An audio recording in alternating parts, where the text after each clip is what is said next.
A continuación, contaremos con la participación y exposición del profesor Hernán Zamora.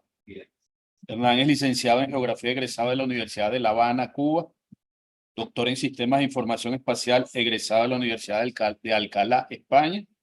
Actualmente se desempeña como vicerrector académico de la Universidad Latinoamericana y del Caribe y trabaja con el ministerio, una de sus instituciones, como investigador, en el caso específico del Instituto Venezolano de Planificación Aplicada. Hernán, bienvenido. Gracias, Marco.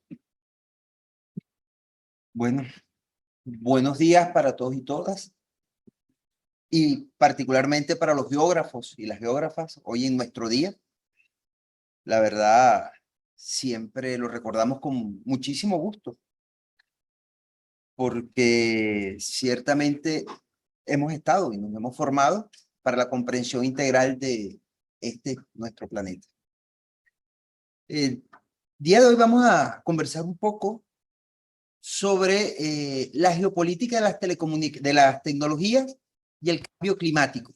Son dos elementos que parecieran inicialmente no estar tan vinculados y sin embargo tienen una relación clara con esto que hablaba el profesor Berroterán, el capitaloceno, precisamente. Y he de comentarles que intenté hacer esta presentación utilizando los sistemas de inteligencia artificial, pero como gran sorpresa, resulta que los sistemas me contaban otro cuento distinto al que yo quería contar. Eso es importante entenderlo porque hemos montado un mito sobre la inteligencia artificial y sus posibilidades, y resulta que hechos por el hombre, condicionados por el hombre, nos llevan a comprender o nos llevan a contar un cuento según quienes cargan la información. Básicamente, vamos a ver dos conceptos básicos sobre los que vamos a conversar. Primero, ¿qué es la geopolítica de las tecnologías? Nosotros lo sintetizamos como que es el establecimiento de los equilibrios de poder económico en la disputa del control hegemónico en torno al desarrollo tecnológico.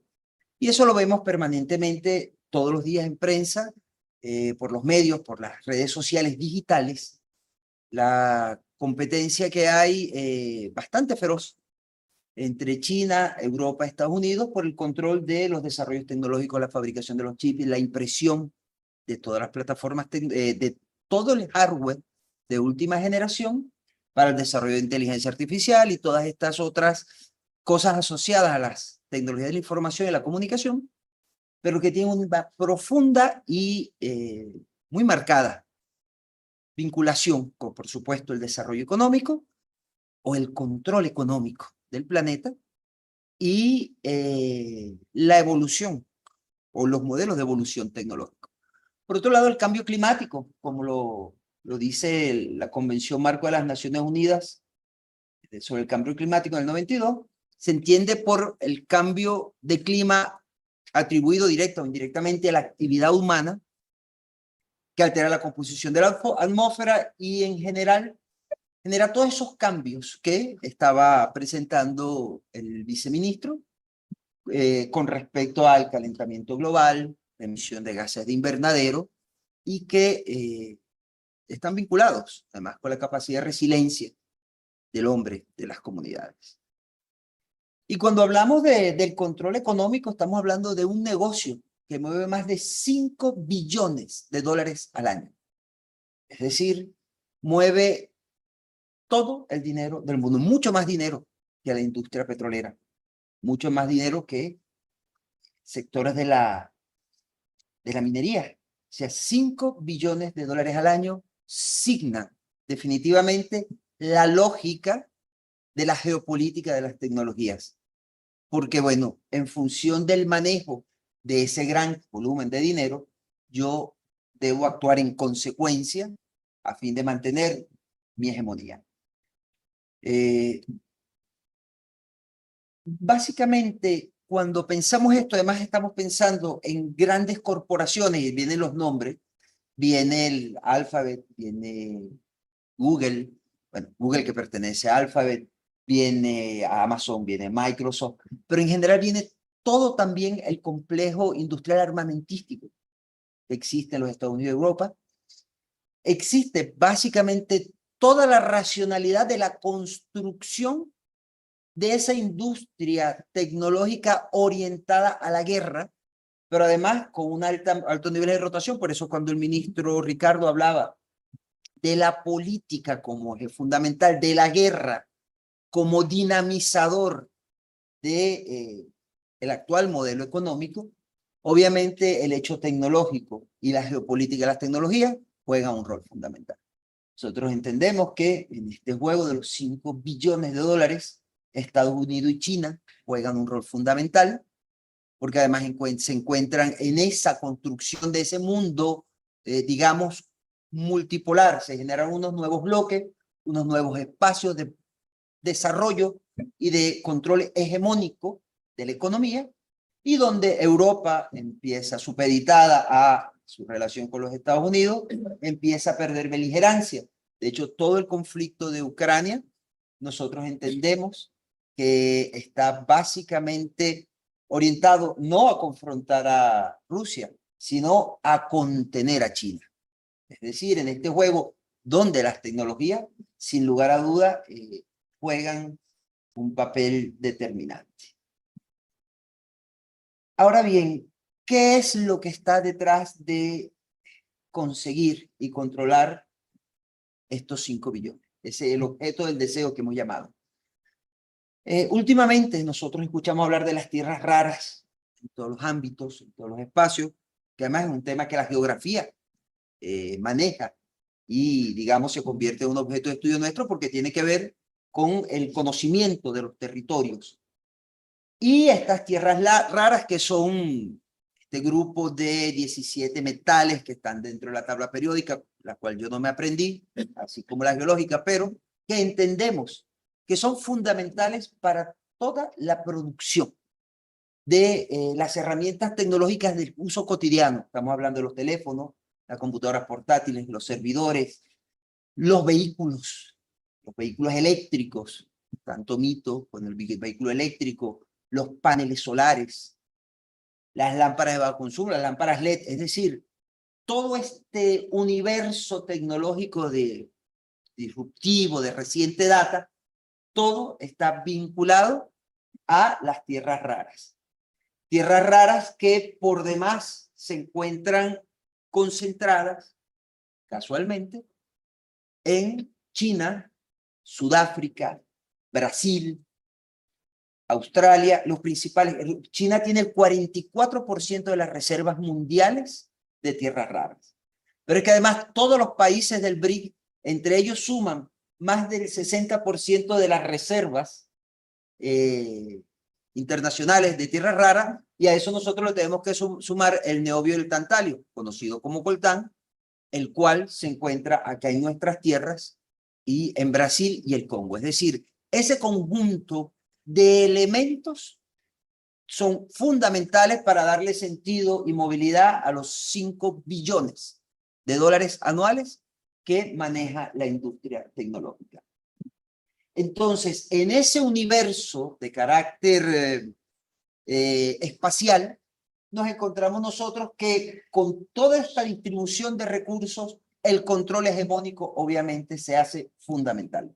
La aparición de los BRIC como espacio de, digamos, de contrapeso a el que existe al hegemón único que se concebía entre Estados Unidos y Europa, resulta que tiene el contrapeso de energía y tiene el contrapeso de tierras raras y minerales críticos y estratégicos, los que se definen como minerales críticos y estratégicos, de cara al desarrollo tecnológico. Por lo tanto, ellos son el eje fundamental de la gran visión geopolítica de la tecnología hoy en día.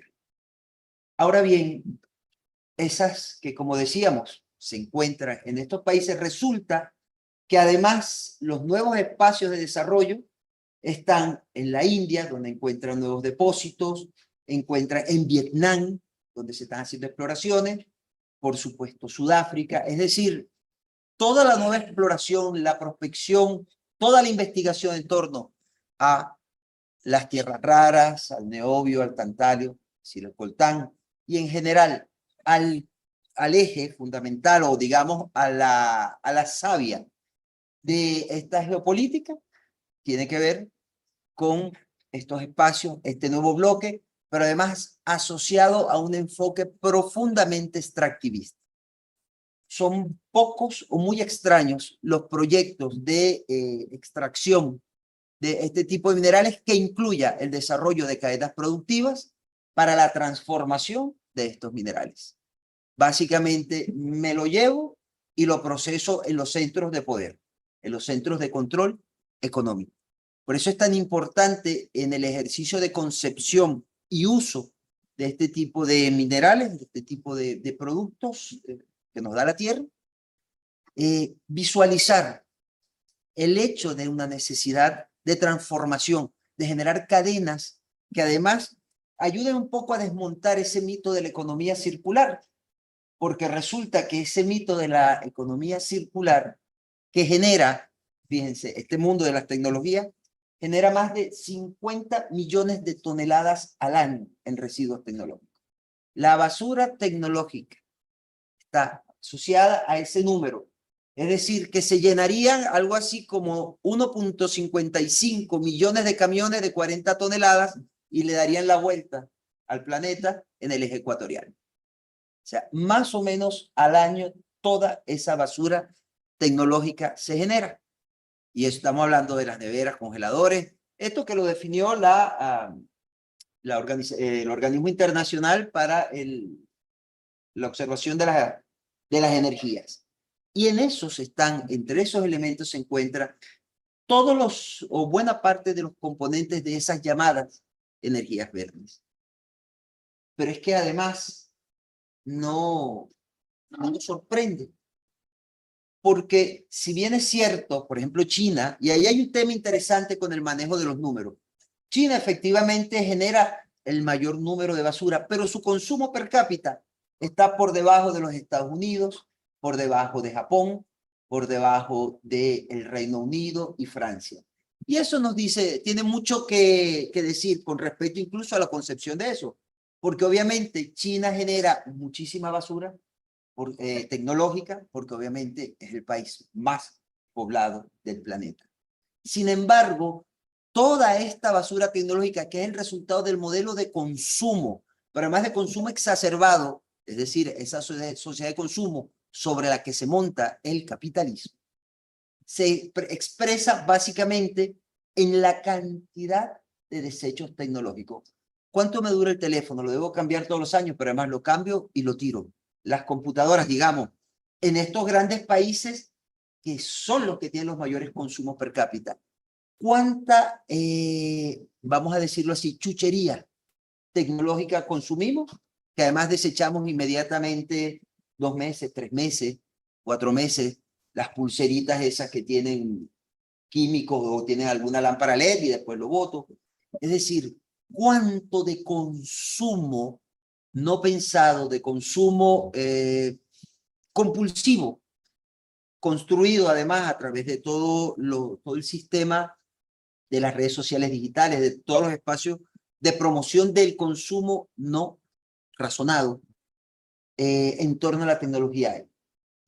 Nosotros, antes de sufrir el proceso de bloqueo, la situación económica que nos sumimos, era normal acá en Venezuela que tuviéramos 2, 3 teléfonos, los desechábamos, los cambiamos, los botábamos, pero además este televisor no sirve, lo tiro. Era común para nosotros, como pueblo, el desecho tecnológico permanente, que podemos imaginarnos nosotros ya para países como Estados Unidos, el Reino Unido, Alemania, donde además es práctica común, lléveselo, pague una pequeña inicial, bote el que viene, compres el más nuevo para seguir viendo más o menos lo mismo. Se gastamos un dineral por un televisor de chorrocientas pulgadas, no sé, 100 pulgadas para ver exactamente lo mismo que voy a ver en uno de 40 o lo que voy a ver en uno de 30, que es exactamente lo mismo. Pero igual pasa con los teléfonos. Los mayores productos de desechos tecnológicos son los teléfonos celulares. Y son los elementos, además, déjame cambiar por este último modelo y qué hago con este, pues lo agarro, lo boto, lo arrumo o terminalmente lo desecho. porque hemos convertido el teléfono, lo han convertido en un fetiche de la sociedad como elemento fundamental para el consumo y la realización personal. Antes tener, digo, el BlackBerry en su momento era la máxima expresión de la realización y por supuesto después pasó con el iPhone. Estamos hablando de teléfonos que proporcionalmente valían lo mismo. El precio de un BlackBerry comparado con un iPhone al precio de hoy era más o menos lo mismo, extremadamente costoso. ¿Dónde se genera? Y ahí está.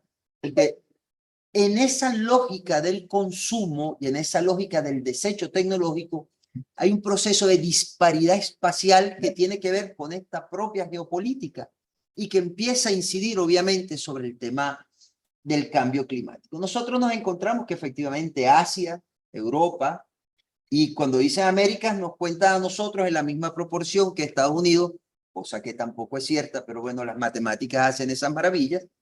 Nos encontramos nosotros que bueno, que sí, que así como están esos diferentes polos de generación, con unos imaginarios del consumo, también nos encontramos que esos grandes generadores de chatarra electrónica son grandes emisores precisamente para el sur global.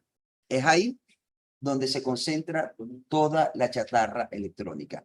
Pero es que incluso de esas 352.000 toneladas al año de residuos tóxicos que van hacia África, Europa del Este y Asia, se recicla. Fíjense que hay un gran mito de la economía circular que dice, yo agarro los residuos y los procesos, sobre todo en el área tecnológica. Solo el 17% de esa basura tecnológica se recicla. El resto, yo digo, estas son cifras de las Naciones Unidas.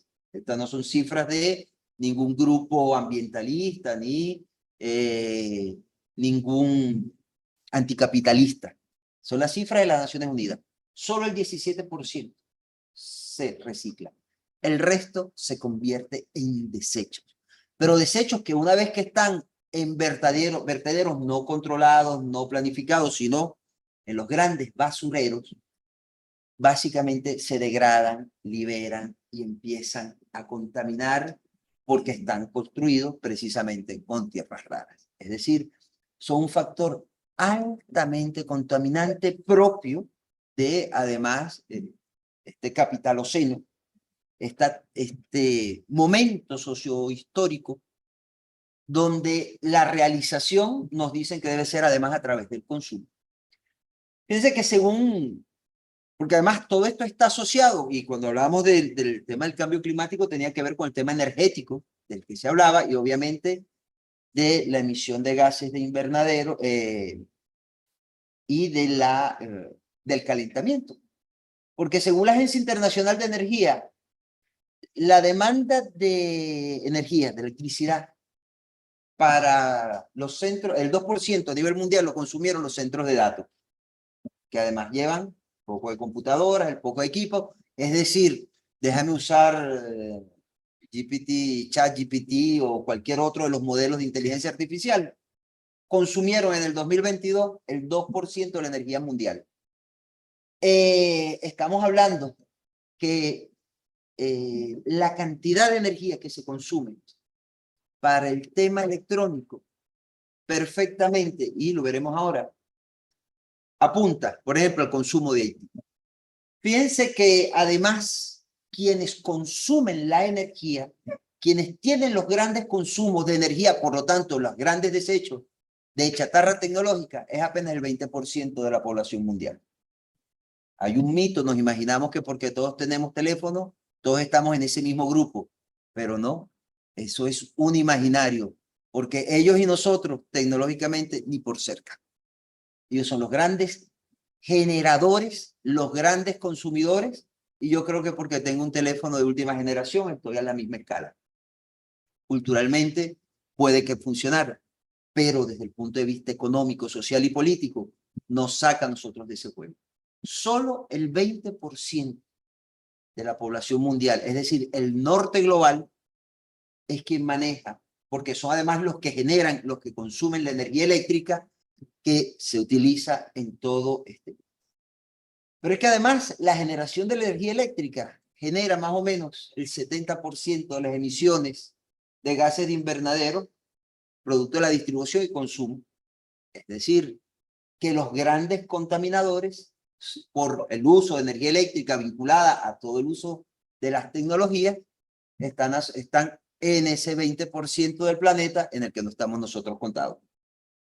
Ese 20% del planeta genera toda la basura tecnológica, casi toda la basura tecnológica a nivel mundial, que nosotros recibimos. Fíjense que encontramos cifras como que ChatGPT, la versión 3, este modelo de inteligencia artificial, consumió por hora 1.287 gigavatios de energía. Y Haití, en el año 2022, consumió 1.046 gigavatios al año. O sea, fíjense la cantidad de energía que consume todo este mundo de la inteligencia artificial, todo este mundo de la tecnología, ubicado precisamente en el 20% del mundo, donde además se entrena y se diseña y se preparan los sistemas para que den las respuestas que responden a esa propia racionalidad. Y lo digo por el ejercicio que hicimos esta mañana. No hubo manera que él lograra hacer mi asociación entre un modelo de desarrollo económico y la geopolítica y las tecnologías. Hablan todos apuntan a la innovación, a la generación de nuevas tecnologías, a la generación de nuevos aparatos, pero no tiene nada que ver, no menciona ni por cerca cómo impacta eso desde el punto de vista ambiental, desde el punto de vista del cambio climático, el 70% de emisiones de gases invernaderos, porque además el norte global se encarga de enviarnos toda su basura. Fíjense que además, desde el punto de vista discursivo, se insiste que la solución a esto es el uso de energía limpia. Y se habla de la energía fotovoltaica. Y vamos a usar paneles solares. Y con los paneles solares yo resuelvo el problema de la contaminación atmosférica porque no voy a reducir la emisión de gases invernadero. Pero resulta que los desechos fotovoltaicos representan más o menos algo así para el 2030, como 500.000 toneladas anuales de desechos fotovoltaicos. Pero es que además la energía fotovoltaica, que su eficiencia en los países o en las regiones donde tenemos baja nubosidad, esto es total. Pero, por ejemplo, yo me llevo un sistema fotovoltaico y lo quiero montar en San Fernando de Atabapo o lo quiero montar en Puerto Ayacucho y con suerte tendrá una eficiencia del 50%. Es decir, además de que perdí una importante extensión de terreno, porque ellos dicen, por ejemplo, los chinos garantizan o dicen que garantizan 1 megavatio por hectárea para yo poder poner a funcionar un sistema de inteligencia artificial como ChatGPT 3, imagínense cuántas hectáreas debo usar de tierras fértiles o de tierras que quedan cubiertas, y al quedar cubiertas con los paneles solares, dejan de recibir agua, en fin, e impactan, porque además nunca se habla del impacto ambiental que generan estas tecnologías. Y por supuesto, nadie habla de la minería asociada a ellos, pues entonces yo tengo que ir a sacar el sílice. Los silicatos tengo que sacarlo. Nadie habla del acero que yo utilizo. Nadie habla del aluminio. Es decir, de todo lo que yo extraigo de la tierra de la manera más tradicional para producir los paneles solares. Pero es que además los paneles solares se producen no con energía solar. Los paneles solares se producen con energía o nuclear o energía termoeléctrica o, con suerte, con energía hidroeléctrica. Es decir, que estamos generando un mito que tiene que ver con busca formas de producir más energía para que consumas más productos, para que generes más y aportes más a esos 5 billones de dólares asociados a la economía mundial y no a un cambio en el modelo de consumo.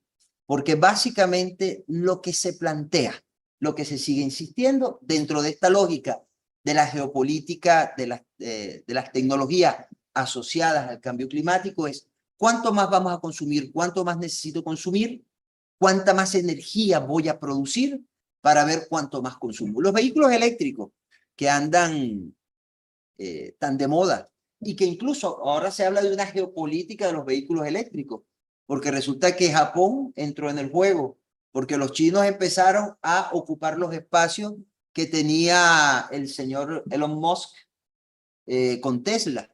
Y además Tesla agarra y está deforestando los bosques porque necesita más espacio para sus plantas.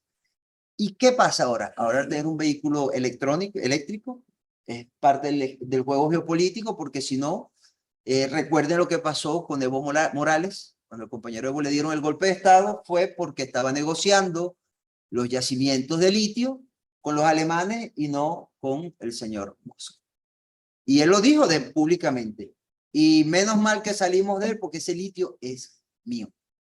Ya la corporatocracia trasciende, la democracia de las corporaciones trasciende al propio Estado-nación. Y está pasando.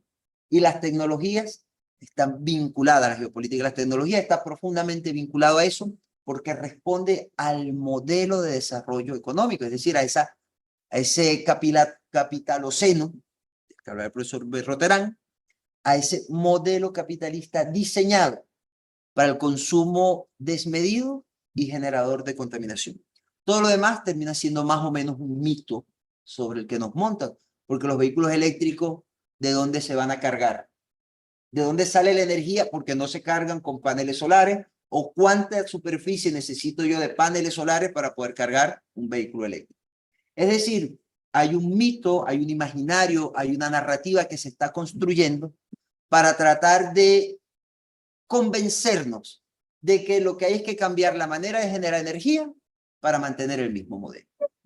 Por eso, cuando el comandante Chávez en la COPE en Copenhague en el 2009 dijo que no cambiemos el clima, cambiemos el sistema, fue absolutamente visionario, porque no es un problema de la tecnología que si es más verde o menos verde, porque la pregunta es ¿y con qué se producen esas tecnologías verdes? ¿De dónde salen? ¿Cuál es mi modelo de desarrollo? Sino hasta cuándo vamos a seguir insistiendo en consumir y seguir consumiendo lo que a veces para nada necesitamos. Muchas gracias.